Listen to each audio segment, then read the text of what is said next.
And we are back with part 2 of this week's reading, Genesis 11 through 23 of the Messianic Jewish Family Bible Tree of Life version, TLV, and this is for Monday, February 3rd, 2020. So now we're going to move to chapter 13. So Abram went out from Egypt, he and his wife, and everything that belonged to him, and Lot with him, to the Negev. So now Abram was very rich in livestock, silver and gold. He proceeded by stages from the Negev as far as Bethel, to the place where his tent had been at the beginning between Bethel and Ai, which is spelled Ai, to the place of the altar that he had made there at first, and there was Abram called on the name of Adonai. The next section, Lot separates from Abram. This is where they part ways for the time being. Now Lot, who was going with Abram, also had sheep and cattle and tents, so that the land could not support them living together, because their possessions were many, and they were not able to stay together. So there was a quarrel between the shepherds of Abram's livestock and the shepherds of Lot's livestock. Now the Canaanites and the Perizzites were living in this land then also, just so you're aware of that. So Abram said to Lot, "Please, let there be no strife between me and you, or between my shepherds and yours, since we are relatives. Isn't the whole land before you? Please separate yourself from me. If to the left, then I'll go to the right, and if to the right, then I'll go to the left." Lot lifted up his eyes and saw that the whole area surrounding the Jordan was well watered in its entirety before Adonai destroyed Sodom and Gomorrah, like Adonai's garden, like the land of Egypt, till you come to Zor, and that's spelled Zoar. So Lot chose for himself the whole area surrounding the Jordan. Lot journeyed to the east, and they separated from each other. Abram dwelled in the land of Canaan, and Lot dwelled in the cities of the valley. And he moved his tent from place to place near Sodom. But the people of Sodom were evil, very great sinners against Adonai. After Lot separated himself from him, Adonai had said to Abram, "Lift up your eyes now and look from the place where you are to the north, south, east, and west. For all the land that you are looking at, I will give it to you and to your seed forever.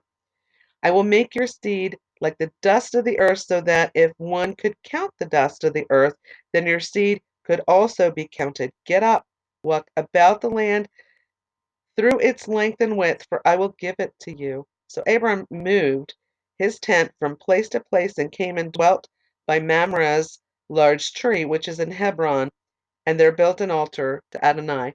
Now this is very interesting. I'm going to pause this for just a second. Lot actually and Abram had separated. Lot went on, and he was dwelling near Sodom. And now Adonai is saying to Abraham, who's fatherless at this point, and Sarai is barren, that his seed is going to be like the dust of the earth, and you can't count it. It's going to be so great. He's already telling him that he's going to actually make his seed grow into a great nation, and he's giving him all this land. So all the land, it's very interesting as we go through the Bible. All the land that actually belongs to Israel that is being contested today is ridiculous, because God gave it all to them from the very, very beginning, when he was distributing the land that he created. So it shouldn't even be contested, but unfortunately it is today, and it's still an issue. But we're going to see why some of these problems exist today as we go through the Bible.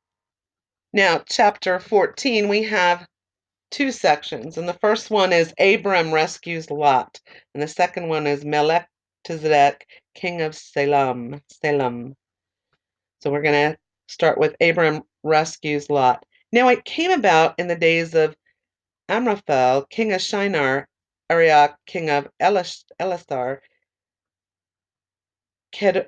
Kedorlaomer, king of Elam, and Tidal, king of Golim, that they made war with Bera, king of Sodom. Bersha, king of Gomorrah, Shinab, king of Admah, Shemeber, king of Zebolim, and king of Bela. This is Zor. All of these kings joined forces in the valley of Siddim. This is the Salt Sea, and Siddim is spelled Siddim. For 12 years they had served Kedorlaomer, but in the 13th year they rebelled. In the 14th year, Kedorlaomer came with the kings who were with him, and they defeated Rephaim,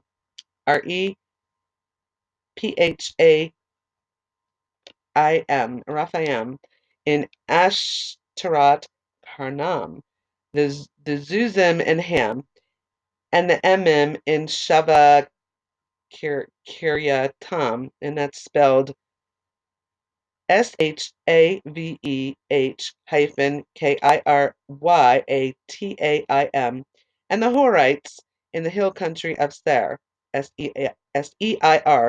far as El Paran, which is beside the wilderness. Then they came again to En Mishpat, this is Kadesh, and they subdued all the territory of the Amalekites. Blah, got tongue-tied there. Amalekites, as well as the Amorites who live in Hazon Tamar. Then the king of Sodom, the king of Gomorrah, the king of Admah, the king of Zebulun, and the king of Bela, this is Zor, went out and lined themselves up for battle with them in the valley of Siddim against Kedorlaomer, king of Elam, Tidal, king of Goim, Amraphel, king of Shinar, and Arioch, king of Elasar, 4 kings against 5. Now the valley of Siddim was full of tar pits, and as the kings of Sodom and Gomorrah fled, they fell into them, and those who remained fled to the hills. So they took all of Sodom and Gomorrah's possessions and their food and left. They also took Lot, Abram's nephew, and his possessions, and they left, as he was living in Sodom during this time. Then as the survivor then a survivor came and told Abram the Hebrew, who was dwelling by the large trees belonging to Mamre, the Amorite, the brother of Eshcol, and the brother of Aner, Aner. They were Abram's allies. When Abram heard that his kinsmen had been taken captive, he rallied his trained men. So Lot was taken captive, and so Abram rallied men and trained men, those born in his household, 318 of them, and went in pursuit as far as Dan. Then he divided his servants against them at night, and he defeated them and pursued them as far as Hova, which is north of Damascus. He brought back all the possessions and also brought back his kinsman Lot and his possessions, as well as the women and the other people. So that is how Abram rescued Lot. Just a little note, some of the names of these people and the names of the towns can be kind of difficult to pronounce. Don't be intimidated with that as you're reading the Bible. Just sound them out and and syllabalize them if you have to. So it's just not to be intimidated by it. So just as you read, just so you know that. Melchizedek, king of Salem, is the next section. Now, after he returned from defeating Kedorlaomer and the kings who were with him, the king of Sodom went out to meet him in the valley of Shava. This is the king's valley. Then Melchizedek, king of Salem, brought out bread and wine. He was a priest of El Elyon. Now, El Elyon means the God Most High. He blessed him and said, Blessed be Abram by El Elyon, creator of heaven and earth, and blessed be El Elyon, who gave over your enemies into your hand. Then Abram gave him a tenth of everything, so he tithed to Melchizedek. In other words, that's where the tithe, the tenth of, comes from. Then the king of Sodom said to Abram, Give me the people, the possessions, take for yourself. But Abram said to the king of Sodom, I raise my hand and oath to Adonai, El Elyon, creator of heaven and earth, not a thread or even a sandal strap of all that is yours will I take. So you will not say, I've made Abram rich. I claim nothing but what the young men have eaten, and the share of the men who went with me, Aner, Eshcol, and Mamre, let them take their share. So he wasn't taking anything from the king of Sodom. So I want to talk about this for just a minute. So there was a war between the kings and kingdoms, and Lot happened to get captured, and he was captive, and so Abram got word of that and went and rescued him. And then there was a meeting. As chapter 14 goes on, Melchizedek blesses Abram in the second part. The king of Sodom went out to meet Abram after the slaughter of Kedorlaomer, and Melchizedek, the king of Salem, brought forth bread and wine. So this is the first time we also see bread and wine, as we think about communion also. And he was priest of the Most High God. Melchizedek was a shadow. When we talk about types and shadows, Melchizedek is a shadow of Jesus Christ, of Yeshua. And Yeshua is our high priest, as in the order of Melchizedek, which is a different order of the priesthood. Yeshua is our high priest and is appointed by God. Melchizedek was human. He was born and he died, but there's no discovered genealogy for him. The Melchizedek order is not the lineage of the Levites, which become the high priest, which from birth become priests, and it is not Mosaic law. Melchizedek blessed Abram and blessed the Most High God. Abram tied to Melchizedek. Abraham did I'm saying Abraham already. Abram, I'm sorry, did not take the goods from the king of Sodom. He gave a tithe, but he did not spoil Sodom.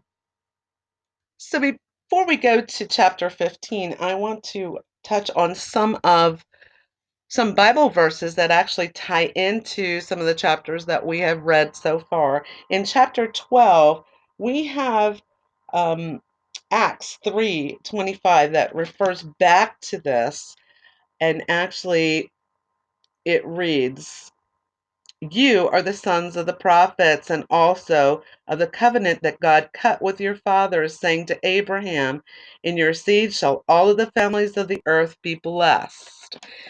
So again, that was in Acts 3:25. Galatians 3:8, that states the scriptures foreseeing that God would justify the Gentiles by faith proclaim the good news to Abraham in advance, saying, all the nations shall be blessed through you. So that goes back to what we read in chapter 12, where God actually says to Abraham, especially in verse 3, I will bless those who bless you, but whoever curses you, I will curse you. And in all the families of the earth, and in you, all the families of the earth will be blessed. And he's telling him he's going to be a great nation. So in the New Testament, in the New Covenant, we're reminded of this. So that never ceased, because we were in the New Testament. That covenant continued. God does not break covenants. God is not one who breaks promises, and this was a covenant, a forever covenant that He made. So those who are involved with replacement theology, you need to do away with that, and you really need to read the Bible in its entirety and see. And you need to know God and know that God is not, He's not like humanity that does break promises and covenants and vows. God doesn't. If He says it, it's a deal. It's a done deal. He's not going to change His mind. And in chapter 14, we also have further Bible references to this chapter. In Psalm 110, chapter 4, Adonai has sworn and will not change his mind. As I mentioned, he makes a covenant and he does not break promises. Hebrews 5:6 says, and he says in a different passage, you are a Kohen, that's a high priest, forever, according to the order of Melchizedek. And this was referring to Yeshua. And Hebrews 6:20 says, Yeshua has entered Yeshua has entered there as a forerunner on our behalf, having become Kohen Gadol forever, according to the order of Melchizedek. and Kohen Gadol is great or the high priest. Hebrews 7, 1 through 10 says, Melchizedek a Kohen forever. For this Melchizedek was king of Salem, Kohen of God Most High. He met Abraham returning from the defeat of the kings and blessed him. And to him Abraham apportioned a tenth of everything. First, by the translation of his name, he is king of righteousness, and then also king of Salem, which is king of Shalom. Without father, without mother, without genealogy, having neither beginning of days nor end of life, but made like Ben Elohim, he remains a Kohen for all time. Now see how great this man is. Even Abraham the patriarch gave him a tenth out of the plunder. Indeed, whose sons of Levi who receive the priesthood have, according to Torah, a command to collect a tithe from the people, that is, from their kin, although they have come out of the loins of Abraham. But this one who did not have their genealogy has collected tithes from Abraham and has blessed him, the one holding the promises. Now it is beyond dispute that the lesser is blessed by the greater. In one case, dying men receive tithes, but in the other, one about whom it is testified that he lives on. Through Abraham, even Levi, the one receiving tithes, has paid the tithe, so to speak, for he was still in his father's loins when Melchizedek met him. So this is also speaking of Yeshua. And I'm going to pause this because I'm well over my amount of time, coming back with part 3.